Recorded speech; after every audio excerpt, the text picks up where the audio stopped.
Ahlan wa sahlan guys, kali ini Mahir Gadget akan mereview Sony Xperia XZ3, HP flagship dari Sony yang dirilis tahun 2018.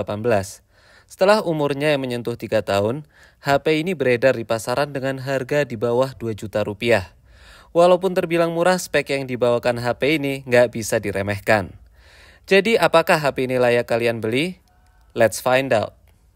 Pertama-tama kita bahas dari desain dan build quality. Walaupun terkesan kotak jika dilihat dari depan, HP ini memiliki sudut-sudut yang halus dan tidak kaku seperti mayoritas HP Sony.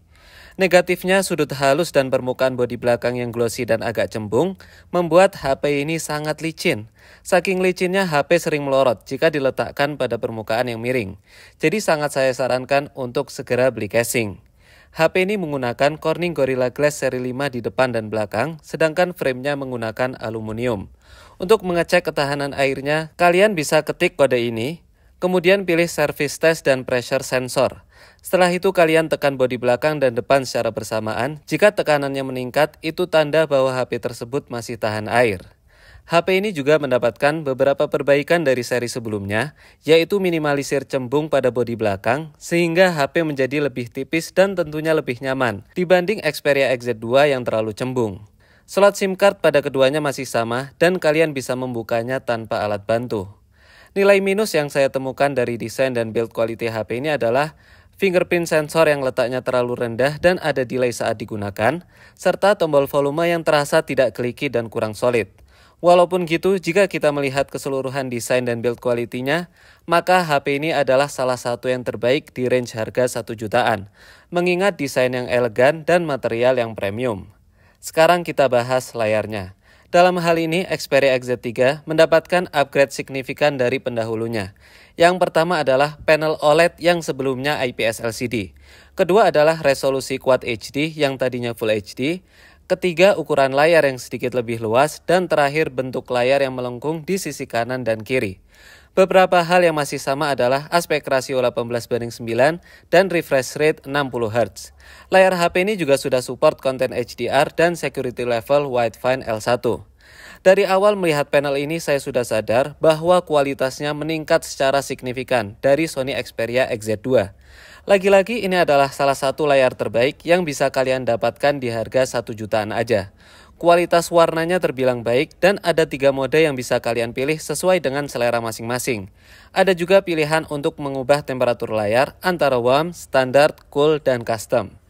Dengan resolusi 2K dan ukuran layar 6 inch, HP ini memiliki kerapatan piksel yang sangat tinggi, yaitu 537 ppi. Artinya layar di HP ini tajam banget.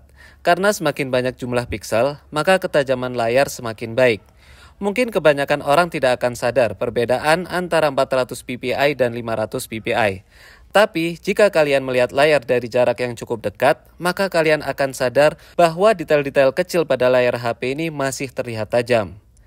HP ini juga nyaman digunakan pada kondisi terik matahari, karena jika mode auto brightness diaktifkan, kecerahan layar bisa mencapai 600 nits lebih. Walaupun bukan yang tertinggi, tapi HP ini memiliki permukaan layar dengan tingkat reflektivitas yang sangat rendah, sehingga cahaya di sekitar kita tidak terlalu memantul dari layar dan mengganggu apa yang sedang ditampilkan. Sistem operasi yang digunakan adalah Android 10 dengan user interface yang tidak banyak dirubah dari stok Android. Tapi Sony menyematkan beberapa fitur yang mungkin bermanfaat untuk kalian, seperti Side Sense yang bisa digunakan untuk mengakses aplikasi tertentu dengan cepat. Mayoritas aplikasi dari HP ini bisa di-uninstall atau dinonaktifkan, sehingga tidak banyak bloatware yang tersisa. Dan hal positif lainnya yaitu tidak adanya iklan yang mengganggu. Untuk speaker stereonya, HP ini lumayan seimbang antara speaker utama dan earpiece. Ada juga fitur Dynamic Vibration yang berfungsi untuk menambah feel ketika mendengarkan sesuatu. Tapi untuk volume maksimalnya masih terbilang rendah dan kurang kencang. Sekarang kita bahas performanya. Saya uji kemampuannya menggunakan Antutu Benchmark seri 8, karena seri terbaru tidak kompatibel dengan GPU yang digunakan. Hasilnya, HP ini memiliki performa yang cukup tinggi dan berada di atas rata-rata HP mid-range dengan harga jual di bawah 2 juta rupiah. Dan ini adalah hasil dari pengujian Antutu Benchmark sebanyak 4 kali. Pengujian selanjutnya menggunakan CPU throttling. Selama pengujian 15 menit, performa HP turun ke level 66% dari performa maksimal.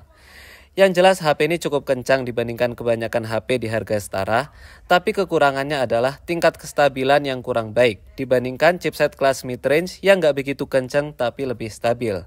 Pada PUBG Mobile, kalian bisa pilih grafik smooth extreme atau HDR Ultra. Gameplaynya terasa mulus dan cukup stabil. Selain itu, sensitivitas touch juga terbilang baik. Jika main di suhu ruangan yang tinggi, maka frame drop mulai terasa, tapi tidak sampai ke level yang mengganggu. Jadi bisa dibilang HP ini cukup nyaman untuk game PUBG. Beda halnya dengan game Genshin Impact yang keteteran. Karena pada grafik paling rendah, HP masih mengalami frame drop. Hal ini akan bertambah buruk jika kalian main di suhu ruangan yang tinggi, karena kadang-kadang HP nge-freeze selama beberapa detik. Sedangkan untuk suhu HP-nya sendiri masih normal dan tidak terlalu panas. Unit yang saya review memiliki kondisi baterai yang masih sehat dan ketahanannya terbilang standar. Untuk nonton YouTube selama 1 jam penuh menggunakan Wi-Fi, baterai berkurang 13%. PUBG Mobile Smooth Extreme selama 1 jam, baterai berkurang 29%, dan Genshin Impact 1 jam grafik paling rendah, baterai berkurang 34%.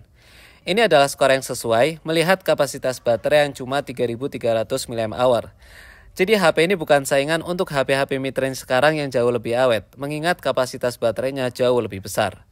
Sekarang kita bahas kameranya. HP ini hanya memiliki satu kamera belakang dan satu kamera depan. Kamera belakang beresolusi 19 megapiksel dan kamera depan 13 megapiksel. Hasil foto dari HP ini memiliki warna yang cukup baik. Warna yang ditampilkan cukup akurat dan natural. Hal ini cukup langka karena kebanyakan HP melakukan processing khusus demi hasil foto yang lebih menarik. Keunggulan lain dari kamera ini adalah white balance yang lumayan akurat. Dan jika dibandingkan dengan Google Pixel 3, Xperia XZ3 memiliki white balance yang lebih sesuai. Contohnya adalah sampel ini, yang mana hasil dari Google Pixel terlalu cool. Dan kadang-kadang terlihat adanya efek warna magenta. Berbeda dengan hasil dari Xperia yang lebih mirip dengan keadaan sebenarnya. Dan di foto ini hal yang sama terjadi, bahwa hasil dari Xperia lebih akurat dibandingkan hasil dari Google Pixel yang terlihat warm.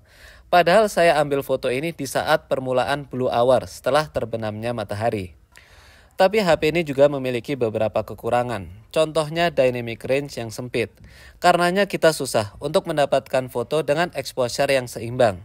Bisa kita lihat di foto ini, detail pada bagian highlight blown out. Tidak seperti Google Pixel 3 yang bisa mendapatkan detail pada bagian terang dan gelap sekaligus. Dan hal ini sering terjadi dari waktu ke waktu karena bagian terang dari hasil Xperia sering mengalami blown out dan detail yang hilang. Sekalinya kamera Xperia berusaha mendapatkan detail pada bagian terang, imbasnya bagian shadow akan terlihat gelap. Jadi dalam kondisi yang kontras, kita harus memilih apa objek yang kita utamakan dan tidak bisa mendapatkan keduanya sekaligus. Kekurangan lain adalah noise yang muncul pada foto dan sayangnya hal ini juga terjadi dalam kondisi ideal sekalipun. Selain itu saya juga notice dengan detail dari foto yang tidak konsisten. Dalam keadaan tertentu hasil foto memiliki ketajaman yang baik, tapi pada mayoritas kondisi hasil fotonya memiliki detail yang kurang baik. Dan bisa kita lihat di foto ini, detail pada bagian pinggir foto mengalami pengurangan kualitas yang cukup signifikan. Dalam kondisi low light, noise akan bertambah dan detailnya semakin berkurang. Selain itu, mode manualnya masih terbatas karena shutter speed hanya bisa diatur maksimal 1 detik saja. Tapi nilai plusnya adalah warna yang masih cukup baik, sehingga foto terlihat lumayan oke, asalkan jangan di zoom.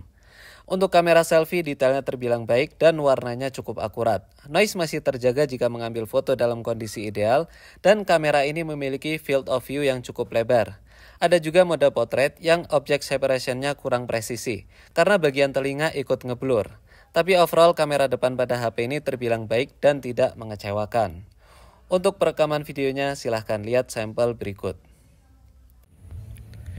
Ini adalah perekaman video dari Sony Xperia XZ3. Sekarang saya merekam dalam resolusi 4K. Ya, kita lihat kestabilannya gimana. Ini saya sambil jalan kaki. Sekarang kita coba lari.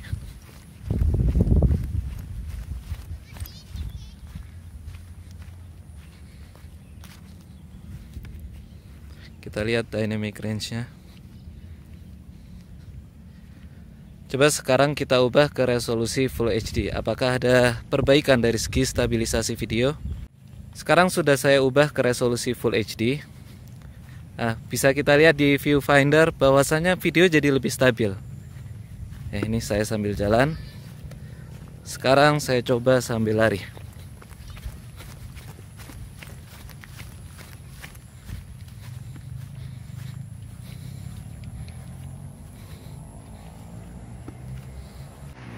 Sekarang saya merekam menggunakan kamera depan Sony Xperia XZ3.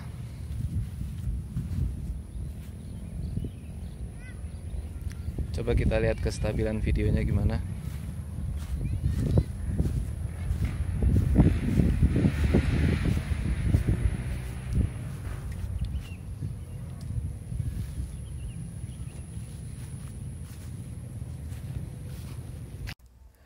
Begitulah guys review Sony Xperia XZ3 versi Mahir Gadget. Menurut saya HP ini worth it untuk dibeli bagi orang yang mengutamakan desain dan kualitas layar yang baik. Sedangkan untuk performanya HP ini memang terbilang tinggi dibandingkan pesaingnya di harga yang setara. Tapi tetap aja chipset flagship yang sudah berumur lebih dari 3 tahun kurang optimal jika digunakan untuk main game yang berat. Jika kalian hanya berencana untuk penggunaan yang ringan, maka chipset ini sudah mumpuni. Dan perlu diingat, membeli HP bekas memiliki resiko tersendiri. Karena kita tidak tahu HP yang akan diterima dalam kondisi baik atau sebaliknya. Bisa jadi hal-hal yang sudah saya sampaikan pada video review ini tidak sesuai dengan unit yang kalian dapatkan. Contohnya ketahanan baterai yang sangat terpengaruh dengan gaya penggunaan dan kesehatannya. So, jika kalian minat, berdoa saja semoga dapat unit yang masih dalam kondisi prima. Oke guys, sekian dari Mahir Gadget. Like videonya jika kalian suka dan dislike jika enggak. See you guys next time.